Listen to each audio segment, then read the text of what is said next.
আসসালামু আলাইকুম। আশা করছি সকলে অনেক অনেক ভালো আছেন। আজ ৮ই শ্রাবণ ১৪৩২ বঙ্গাব্দ এসেনশিয়াল সেন্টেন্স স্ট্রাকচারের ধারাবাহিক আলোচনায় সকলকে স্বাগত জানাচ্ছি।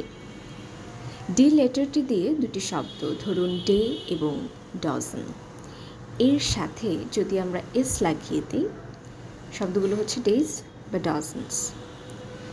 এরপর আমরা ডেজ এবং ডজনসের সামনে দুটো সংখ্যাবাচক শব্দ বসিয়ে দিলাম, ধরুন 10 days এবং 2 dozen eggs। কিন্তু সংখ্যাবাচক নাম্বার সামনে থাকার পরেই দুজনের রূপ কিন্তু পাল্টে গেল। কেমন?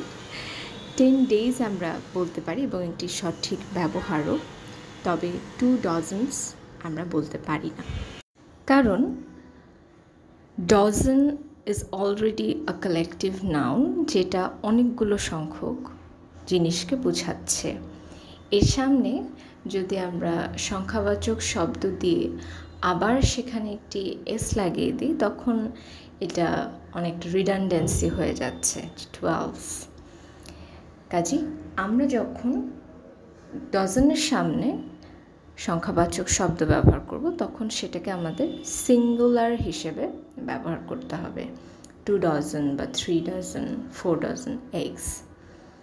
অপরদিকে ডে শব্দটির ক্ষেত্রে এটি যেহেতু সিঙ্গুলার নাউন এবং যখন আমরা এস বসাচ্ছি, এর সামনে আমরা যদি সংখ্যাবাচক নাম্বার বোঝাই 2 to onwards, তখন আমরা একটি এস ব্যবহার করতে পারি, that is 10 days or 3 days or 4 days।